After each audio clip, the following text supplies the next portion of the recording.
What to expect from a real estate agent in Dubai. 2 seconds and I tell you about all you can expect from them.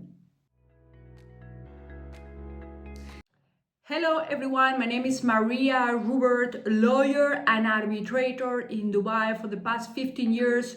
Today I'm gonna be talking about one key area of my practice since I arrived to the UAE, which is real estate. Just to give you a little bit of background, when I came to the UAE, we were in the middle of a worldwide crisis. Most of the buildings that you are able to see today had been sold off plan, and they had arbitration clauses in them. It was very difficult times back then. Some clients had paid entirely for the properties, and the developers had run away. Yes, so it was great to build a practice on arbitration. Nowadays, you don't see many arbitration clauses in SPAs, in sale and purchase agreements, but back in the days, most, if not all, had arbitration agreements, or the SPAs. So I developed an expertise on real estate arbitration.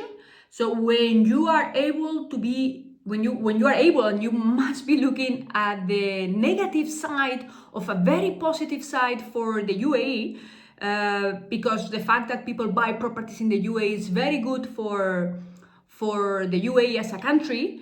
We were looking at the other side of the coin.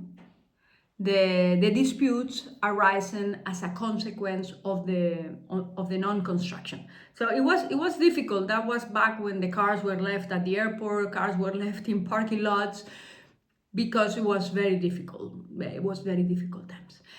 Today, the coin has flipped again. The market seems to be booming, and I want to make this word of awareness. Because as in any booming country, any booming jurisdiction, there is good and there is bad. Yes, so usually the real estate profession, people come, people go, and this is something not only in real estate agencies, also in with the developers. With the developers, someone who is in the commercial department may not be there in the future. Many things happen verbally. Be very careful. Try to get things in writing as well, because people come and people go, and then they will throw the ball between. No, that's the commercial department. That doesn't have to do with handover department, and there are many complications. But today I want to concentrate on real estate agents and what you can expect from a real estate agent in the UAE, particularly in Dubai, where there are most of the transaction. First of all, a real estate agent, a competent real estate agent, will be good at marketing and listing. Also involves taking good photographs. A photograph is, they say, is worth more than words. So good photographs, listing, marketing, a good network to circulate the properties that they have listed on exclusive basis. So marketing, then client representation. They will take on every single step as if they were the client. So for this to take place, clients will need to sign, purchasers or sellers will need to sign a Form B. Form B contract with the Dubai Land Department is the contract where you engage a real estate agent. Yes, so from that moment, they will be able to represent you. Some transactions are straightforward. Some others, especially when mortgages are involved, have different steps. Yes, the locking and the unlocking of the property. So pretty much you or your agent will have to visit a trustee office twice, not once, twice, and there will be costs involved. A competent real agent will inform you of these steps and the costs. Yes, if you are a seller, you can try to negotiate for the buyer to pay for the lock-in. If you are buyer, you should negotiate not to pay for the lock-in. right? Because you are not the one who has the mortgage, or maybe you are not the one who has the mortgage. This it will be on case-by-case scenario. So representation, whether you are a buyer, a seller, a tenant, or a landlord, yes, they will represent. Also, they should have skills to negotiate, because there will be some back and forth before there is a reservation of the property, right? Before Form F is signed. Usually, competent real estate agents will be able to guide you through the forms, throwing you the link and telling you revise should not be the sole task of a real estate agent. A real estate agent should be walking through what you are signing. So negotiation, representation. What else can we expect from a real estate? The contract and legalities I'm mentioning, they will revise with you the contracts, and they will explain what is it. A clause that is very important in these contracts is the 10% that usually is not given nowadays. You just show a check, and the check is never handed over to the seller. It's at 10% of the property value. So on the day of transfer, you will pay for the full value, but that's like the deposit that you undertake. But if you back up, you will still be liable for 10% of the property. The same way as if the seller backs up.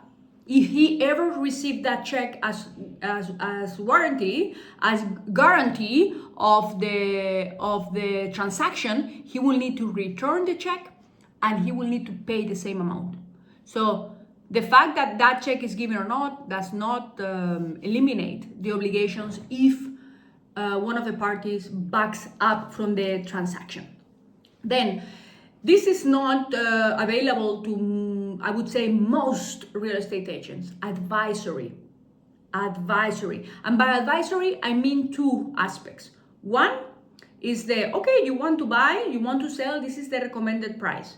If you can wait a little bit, maybe you can push it for this. If you want an urgent, of course, if you want an urgent sale and you cut in half, I also sell it, but you need someone who is able to advise you.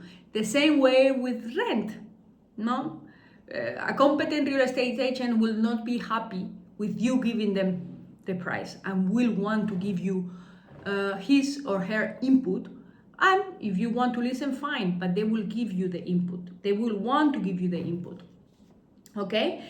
And then lastly, of course, regulatory compliance. Don't be upset if a real estate agent asks you for KYC documents. It's their obligation, and you should be expecting that they will be asking you. They need to find out, or they need to ensure that they know where the monies are coming from. So they will be asking you some questions. Expected is normal. This doesn't raise any red flag. It raises a red flag if they don't ask you. Okay, so this is very normal. Yes, and lastly, customer service and support. They will be there, and they should inform you of any change, of any movement in the transaction. Usually, from the moment of reserving, there is a check, 10%, and yes, usually there is a timing of 30 days for cash transactions or 60 days for mortgage transactions. It's very important that they inform you. NOC has been issued. Now liability letter, when there are banks involved, has been issued. It's important. Usually I tell my clients, if your real estate agent is updating you before you ask, it's good. Hey, sometimes it's not possible. Sometimes it's not possible, too much work, etc. So we should all be reasonable, but the goal is to be receiving updates as they unfold, rather than when you push for the updates. So I hope this gives you an idea of what's expected or not from real estate agents in Dubai. For any questions, happy to address them. You can send me an email to maria@rubertpartners.com, and I will address it directly. Also, we'll try to convert it into a general question. If you have learned a little bit, If you have liked the video, please do like it now. Please do subscribe to my channel to get to new information as soon as it is out. And also you may follow me to get to other areas of my practice beyond YouTube. Thank you so much for your time, and I look forward to all of your questions. Thanks again.